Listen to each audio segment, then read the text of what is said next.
Hey, what's up, guys? My name is Maisonet. I was born and raised in Puerto Rico. Been in the States for 23 years now. Been playing for about 30 years. Here, I've been playing different type of music, different type of styles for many years. But here I am coming as the drummer of Curse Inflicted.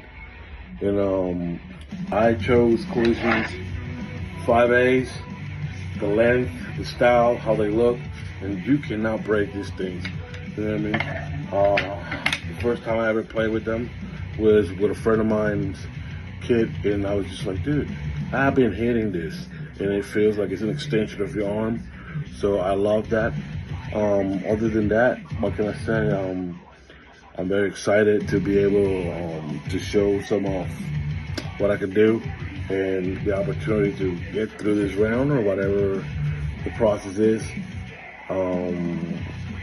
I'm more than pumped to represent something outside of where I'm at, you know what I mean? As an American, it's always good to represent everything you can possibly do. And I'll show you a little bit.